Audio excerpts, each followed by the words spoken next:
a warped sense of money, or they're not jarred by money. They still have a very optimistic view about money, but they're super, super insecure about managing money.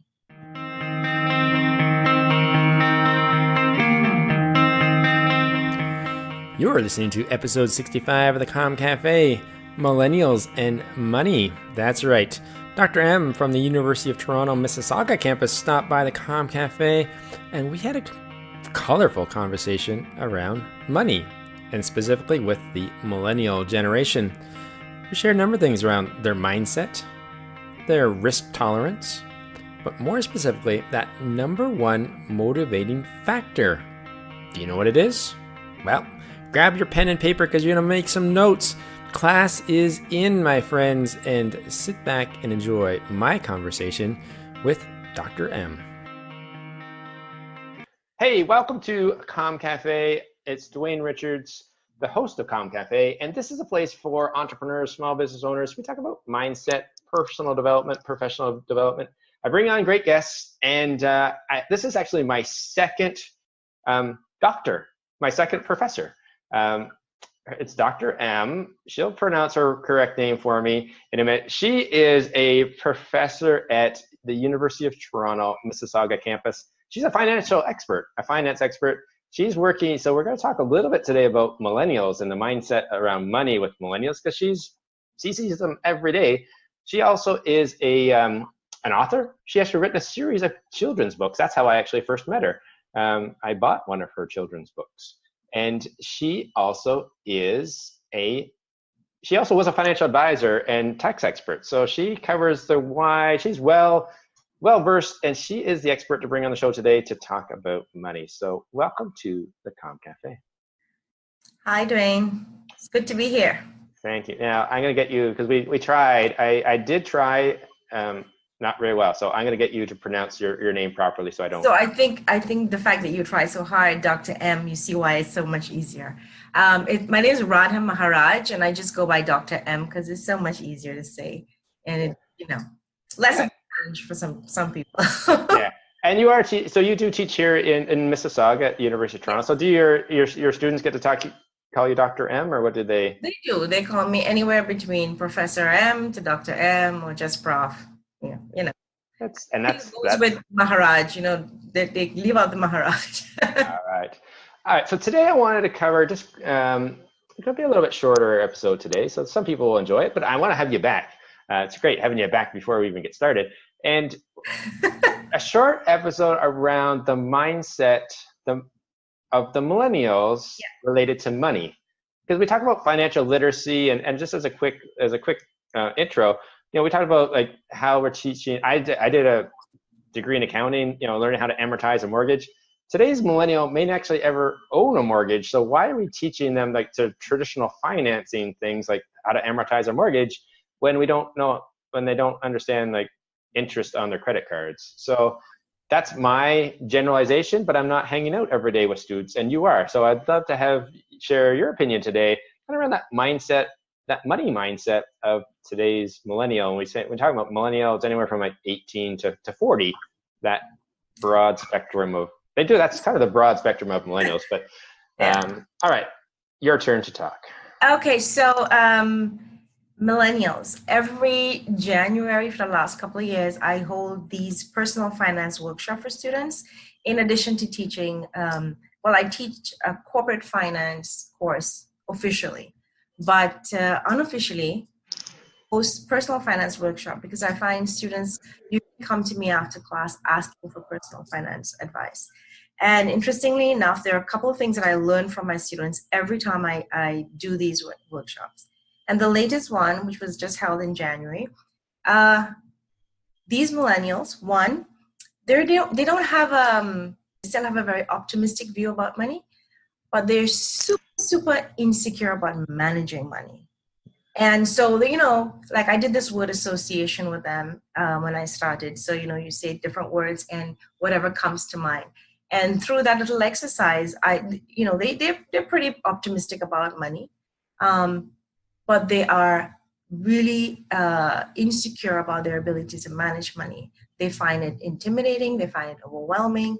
Another interesting point is that, not interesting and perhaps not surprising is that when we did their spending personality test, most of them were spenders.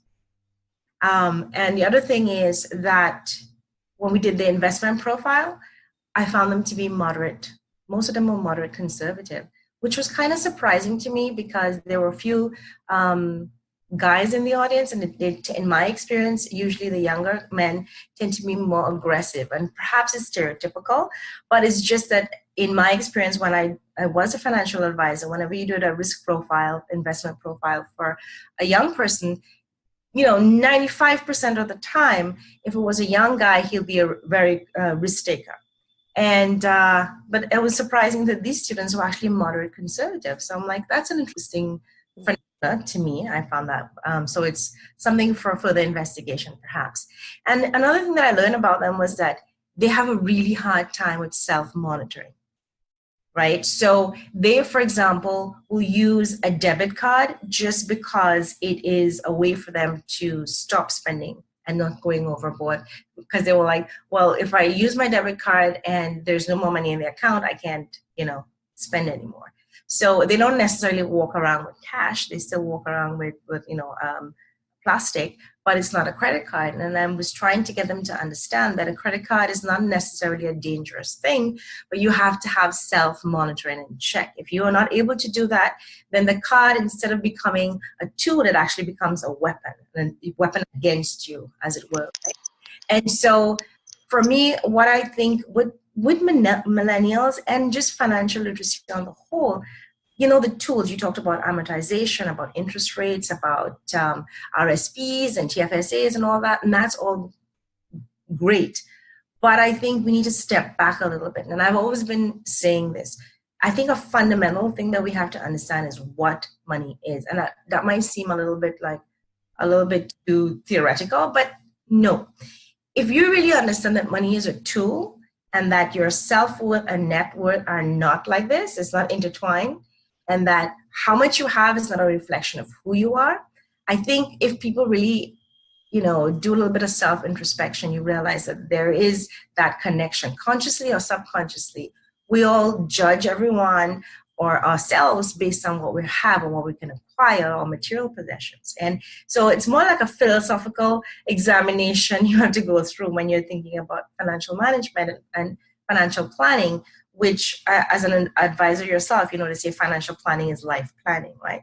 And at the core of that, you've got to figure out what your goals are. But if you're not clear about why you want those goals, why you're looking for the big house, why do you want the car, why do you want the trip, why do you want a vacation, if you don't kind of understand that for yourself. So it's a little bit of self-exploration that really has to go on. And it's not something that you often hear when you hear about financial advising. People tell you about the tools and the apps and the websites and the interest rates and, the stock, and all those things are crucially important and vitally important. But before you even get to that, you've got to have an understanding of framework. And that's how I usually approach it. And this is the perspective I take. It's not, the tools are important, but they're only half the story, right? The real story is figuring out what it is you want, why you want it, and understanding, having the right mindset, whether it be for spending and or investing. So teaching millennials financial literacy, it's not just giving them copious amounts of information about, interest rates and stock prices, all these cool websites and apps that are available now for budgeting. It's getting into their heads and making them understand there's a behavior that comes with managing money well. And another thing I wanted to say is that a lot of times when we talk about financial literacy and financial management, we tend to only look at one of the hands. And I always say we need two hands to clap. But I'm in a good position because I can advise students about, it's not just about how to manage money, but you also have to think about how to make money. Because if you don't have money, you can't manage it, right? And so millennials, especially at the university, I'm at the right position to be able to say, listen, you've got to take your education seriously. You got to know what you want and work towards that, and all the goal setting and understanding what needs to be done to get the necessary skills. So that's a big framework. That's the kind of structure I have. And then after we go through these exercises and processes, then you get to the point, okay, this is what I want. And, you plan a strategy of how to get there. So, yeah. So many good points. I had to go and get my pen and paper out. So I will remind my guests at the beginning, or hopefully I remind them at the beginning to have a pen and paper handy, because there are so many good things. And one of the ideas I just thought was, everyone says, if you're looking at starting a business, read Simon Sinek's Start With Why, or at least go watch his TED Talk about Start With Why, to say why. Like, if you don't know why you're selling something, why am I going to buy your book if you don't know why?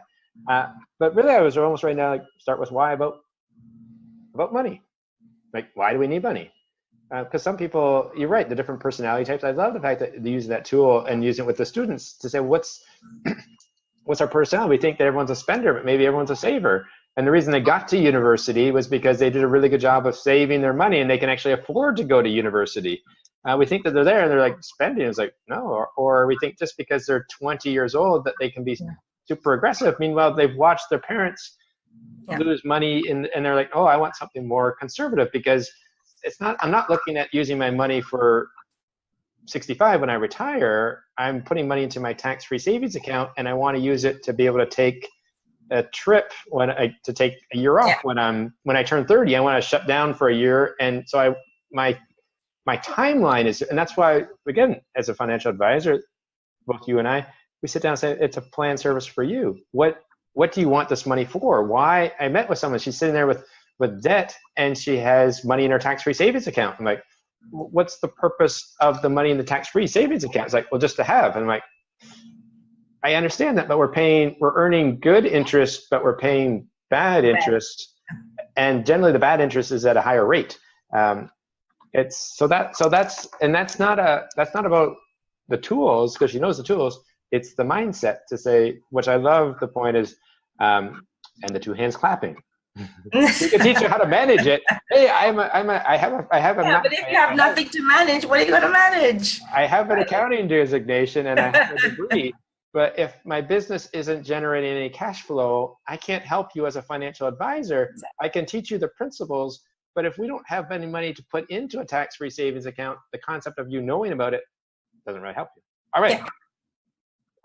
So this is a quick question. So I like what you're doing, because my previous, actually it's not coming out, my next podcast, I interviewed a professor at McMaster, and he's actually teaching mindset and mindfulness, meditation, decision making in the business school at McMaster. So I'm hoping you're going to tell me, are we doing something similar in the School of Finance, that we're not just talking about taxation, but are we offering a new age of courses for our students? Well, actually, I'm in the process. 3 things. First thing, right now, I'm actually conducting a research. So first, the academic in me has to write a paper on it. So I'm gathering data. So I have right now a question that's going to be coming out in a couple of months, where I'm going to establish what is the status of financial literacy on UTM's campus, right? University of Toronto, Mississauga campus. So I'm doing a survey on the students to see what their level of knowledge is and what are some of the issues that they face, and what are some of the things that they're actually doing already to help them. The second thing that I'm doing is I'm creating a new set of personal finance course/workshop, because when it comes to financial literacy and learning about money, it's not enough to sit and lecture to somebody for hours, right? So it has to be an interactive, dynamic workshop session where, it's a bit of, yes, you have to understand some background in theory, but also implementation as well. So that's what I'm creating in the moment right now. And the third thing is, and which is, I'm glad you mentioned about the mindfulness, because June 15th, this is the third year I'm doing this. I have what I call Conscious Consumer Day, where I encourage people to practice being financially mindful. So it's stop, think, stop, question, and decide. That's what I ask you to do. And if you go to the website, radhamaharaj.com, you'll see something called the Purple Campaign. And the Purple Campaign is just pretty much wear purple on June 15th to remember to be financially mindful. So, when you read that cup of coffee at the your favorite coffee shop that you always go to, stop for a minute. It's like, do you really need it, or is this out of habit? Or when you're gonna make that, well, I'm a girl, so like you're gonna buy shoes, you're like, do I really need that shoes? Who's buying that shoes? Is the marketers in my head? Is it society in my head telling me I should get that, or do I really want that shoe? So it's kind of like a quick 2-second kind of self like reflection, like, do I really need this? You know, what is it all about? So yes, being conscious, being mindful of what it is you're spending and why goes back to what I was saying in the beginning, which is understanding your motivation for not only budgeting and managing your money, but also why you're making the money, right? You know, and you do a lot of stuff on business, and you know your motivation, that why is so crucial. And if you really drill into, you know, it's a simple question, but there's so many levels to that, the why. You know, I often start my finance course telling people the same reason, the same contents that we're learning in the course is the same reason why you're here, the same reason why I'm here. It's the same reason why you're doing this interview. It's the same reason that's motivating everybody. Can you guess what that is? One concept that underlies our society, underlies the fabric of how we all live our lives. One concept. You stumped me. It's okay. It's scarcity. Scarcity. Scarcity is built in to everything. We have this concept of limited, whether it be time or resources, right? And because of scarcity, we've got to maximize our benefits and minimize our costs. And that takes a myriad of forms, right? So, you know, for me, I have to make sure I'm like, as a professor, that my students are learning well. As a business, you're always competing for customers. As an employee, you're competing for a job. And so that whole notion of competition, and I think when we understand the why and understand the framework in which we operate, then it gives us more of an ability to actually really see where we want to go. Because right now, I think people are just muddling through, and there's so much of information. There's so much of, like you said, the self-help books, or tons of them. In finance, there are tons of books. Like on the website, I'm not on the website, on the internet, you can go and there's copious amounts of information. So people are more confused actually about what to do. And so I like to make things simple, and you start with the why and what actually is existing, and then we take it from there. And again, finance is not a band-aid for everybody. Everybody's story will be different. Everybody's financial needs and goals will be different. So the tools that you use also will be different. So what I'd recommend for student A may be completely different what I recommend for student B, right? So much good information for the listener today. It's wonderful, and I really like that that mindfulness, because again, we have, it's being aware of the habits that we've created. For as a quick example, my sons, they went to the movies on Saturday. And when they go, so that's like you have your movie tickets, and then it's become just natural that you get popcorn and a drink, and all of a sudden that, you know, that what used to be like a $12 trip to the movies is now a $35 trip to the movies, and it's just because out of habit. It's they've been marketed to, and they've been encouraged, and then it's just, again, I love it. It's not bad. It's just start with one day, and just become aware of what you're spending and why you're spending it. And it's okay to have a little bit of retail therapy. yeah, It's okay, but not every day, because that's how you get yourself financially into trouble. And then just say, or do it the other way. It's the carrot and the stick. So I can use the carrot. So I can say, okay, if at the end of my term, if I get this, you know, if I pass all my courses, I can, you know, head to, you know, Florida for spring break. Or if I don't, then I don't go. Like it's about using the goal setting and setting goals, but then setting the reward, but that's not for everyone either. Not every personality works that way. You have to figure out, okay, what tool works with what personality type. And you're right, it's so crowded out there with Simple, and you know, our industry as financial advisors, we're not making it any easier, because the banks say one thing, the financial advisors say someone else, then there's the robot advisors, and and with the information age, like I actually I'm scary for younger people because there's just so much information out there that, and no one's really, and sometimes they just say, just tell me what to do. I'm I sure think they're going to say, just tell me what I need to do for me and I'll do it. It's just like they're paralyzed by so much information, right? There's so much to do, so much to understand. It's just like, I give up. I don't want to deal with it, right? And that's the problem that we face. There was one thing I wanted to say and I would just slip. This is like my senior moment here now. It happens a lot. We covered up a lot of good stuff today, and I might wrap it up just to keep, because sometimes my episodes go a little longer, but I'd like to have you back because we originally talked about different things, like maybe just share a little bit for the listeners, so where they can learn more about you, because I know you actually have some children's. Like when we first met, you have your children's book. So some people were like, okay, well, how do I catch them like really young? And then you're like, fantastic, you, Dr. M, has.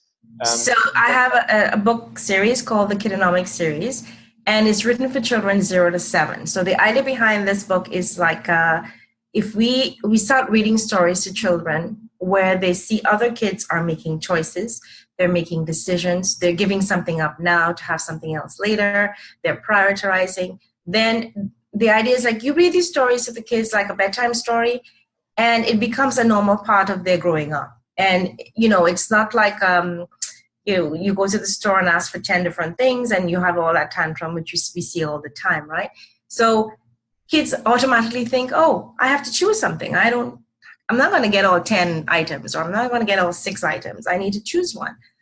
So the Kidonomics series is pretty much, think of it as finance and economics for babies 101, but it's done in story form. So it follows two siblings, a brother and a sister, as they go about their daily lives, and they have to struggle with, making decisions, or, giving up their ice cream money so they can buy a toy that they want, and all the emotional drama that goes with. And then, when they do have some money, now what are they going to do with it? Are they just going to blow it? So it happens around Christmas time or the holidays, and they have to learn they can get few things and they can get some things, so they got to prioritize what's their order of importance and all of that. So we teach core concepts that actually anybody at any age needs to know. The difference between a need and a want, and adults know the difference between a need and a want, and like you said at the beginning, we don't always practice what we know, right? So knowing the difference and practicing the difference. For our kids, we need to teach them the difference. For adults, we need to make them practice that difference. And how do you make a decision? Surprisingly enough, even adults have a hard time making decisions, right? So if a child learns early on how to be able to make a decision on their own, I think it'll help early on. Not early on, but later on when, they have to choose what they want to study, what they want to do with their life, etc., right? And so they learn these kinds of concepts like delayed gratification. If you want to get something in the future, you got to give up a little bit now so that you can have something better in the future. When you get there, you have, more at the end. So these are the concept behavioral training that we teach in the Kidonomics series. And like I said, it's in a story form, so there's no technical terms, there's no, big words. It's just in a story form, but we're teaching that concept, like life skills, really. Because if you think about it, those are transferable skills. Knowing all, how to make a decision, how to make a choice, how to prioritize, how to delay gratification. These are all skill sets that you need for success in any avenue, whether it be finances or business or studying or whatever it is. So I think it's your secret way of educating the adult again, because as a parent, and I know that you're a parent, and people so just so people are aware, you are a parent, you have young kids, so it's not someone just thinking in theory, but yeah, try read it. No, you develop the books with and it works with my kids. I mean, I was just asking, I'll tell a quick story. When my daughter the younger one was about 4 or 5, and the older one was 6 or so.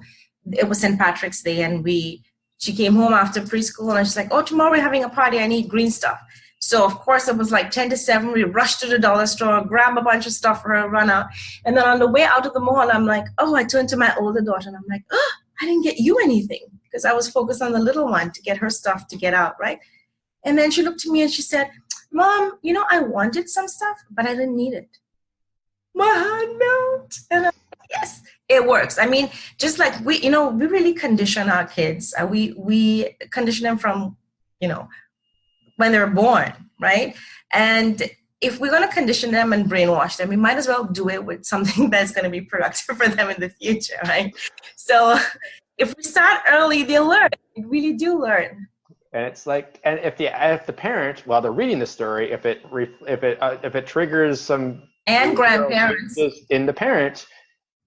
I've had comments from both teachers and parents and grandparents, and like they're like, you know, but the mom was saying, yeah, my father's reading it, and he was actually like, you know, thinking a little bit twice about some things. So I'm like, well, that's great to hear. Great news.